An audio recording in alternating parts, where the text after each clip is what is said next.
Heidi Marathi, Director of International Development, UN-20, to address the keynote address.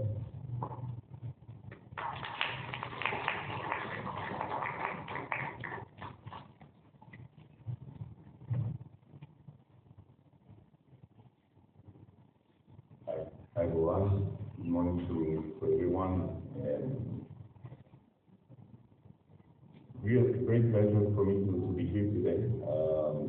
Thank you very much, Mr. Tasmaniakis, for your very kind invitation. Honorable Professor Ruan Nanasinga, Deputy Minister of Foreign Affairs, Finance and Tourism, greetings to you again. We were shortly before the celebration. The Deputy Minister of Housing Development and also the Secretary Minister of Agriculture, Livestock, Land and Irrigation. It's a pleasure to be here representing UN Tourism. I bring you greetings from our Secretary General, Mr. Zurab Polodikashvili.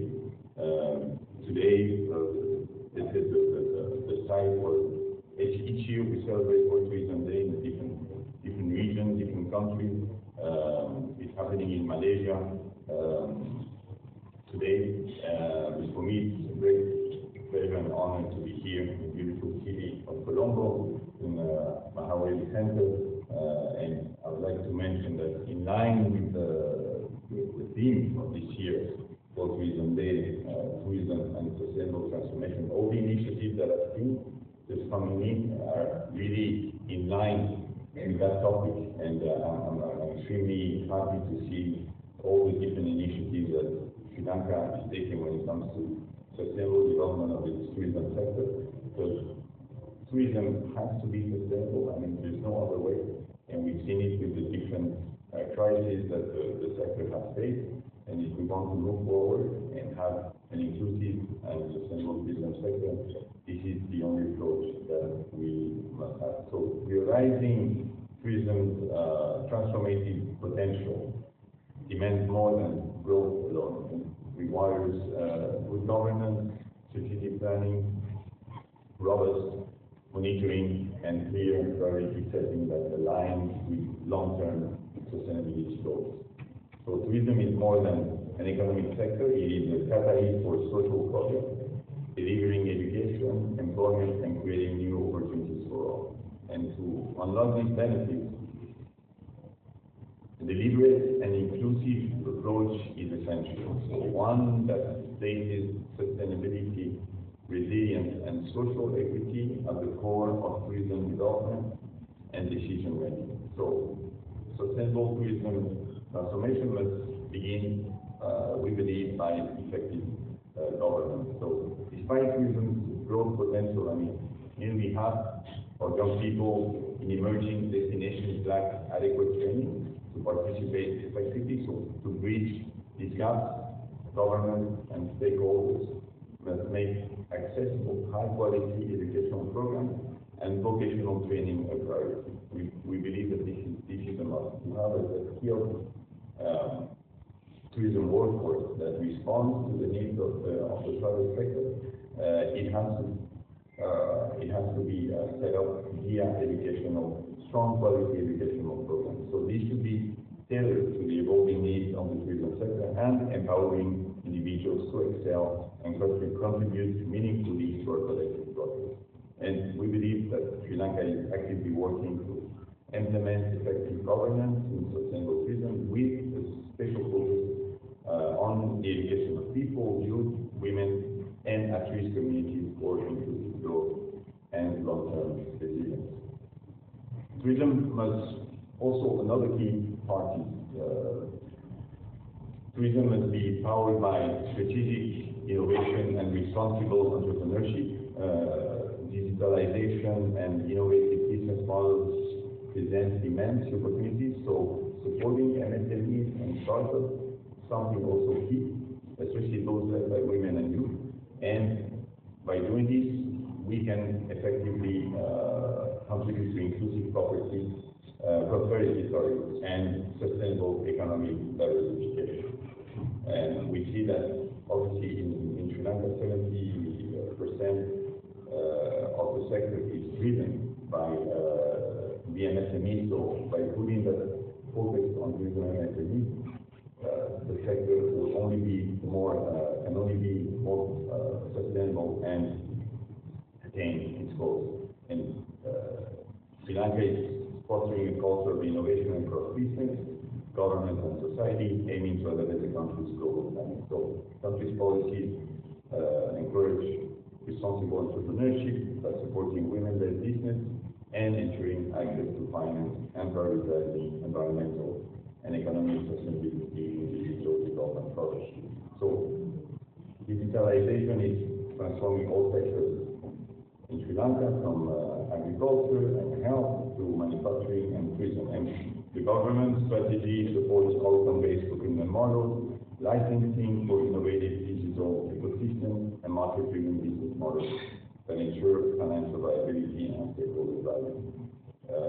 Another key part is sustainable investment. Obviously, when we're talking about sustainability, it's not only looking at the government side and sustainable investments are powerful lever for transformation. And between 2019 and 2024, the sector attracted over 2,300 greenfield API projects,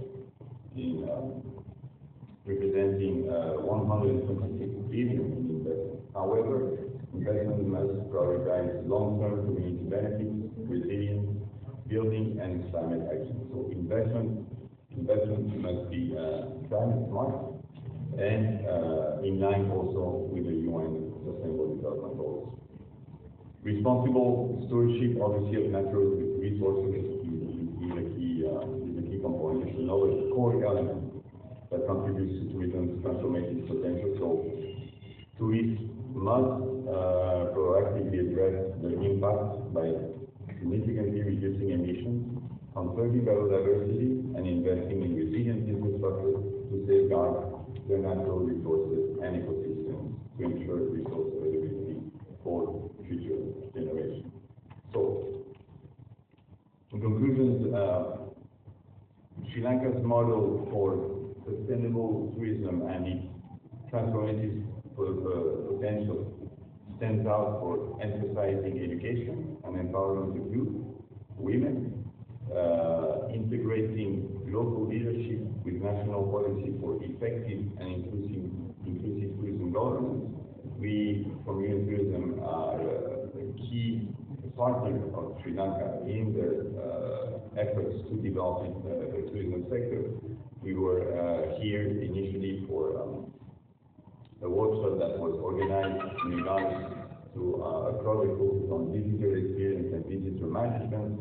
And this is a willingness from Sri Lanka's government to look at how to better enhance in a more sustainable way all the tourism attractions that the country has at the local level, how different stakeholders from the public sector, but also the private sector, can have a space where they can exchange, look at identifying joint challenges, and come up with joint solutions. And I think this is a very transparent and healthy way of looking at resolving common issues and advancing the tourism sector. And as I was saying, even during that workshop, we feel that this is a model that we could replicate in other destinations. So we were very much hoping that the approach that we have taken, which was led by FSCDA, can be a case study not only at the regional level, but also at the global level. So for us, it's also extremely a learning experience, and it's something that we're very much looking forward to. We also did a rapid assessment on economic indicators. This was also something that was requested by the government, because we realized that even though the country has received in 2024 $3 billion USD in revenue, there is almost 1 billion in economic leakages, and we believe that this also can create opportunities for the tourism and SMEs at the local level. When it comes to sourcing local products, when it comes to agricultural products, but also linen, other types of products that the tourism sector needs. So by just recalibrating or identifying solutions that will help correct these imbalance when it comes to imports for the tourism sector. This can create also opportunities for the tourism MSMEs in Sri Lanka. And we are very much, supporting this assessment and the results and the solutions that will come out of this exercise that we're currently doing with Sri Lanka. So, going back to, just to conclude, this work reason they issued a clear and urgent call, the one that we have to commit to make tourism a platform for systemic and sustainable transformation, guided by effective governance, strategic planning, as I said at the beginning, clear monitoring and collective priority. So tourism has the potential not only to foster peace, but to empower, regenerate, and sustainably transform our globe. So the time to act is obviously now, and we see it today in the different actions also that the Sri Lankan government is taking. So let's ensure that we realize tourism's full potential to build a more sustainable, inclusive, and resilient future for all. And I extend my best wishes for the success of the World Tourism Day celebrations here in Sri Lanka, and I look forward to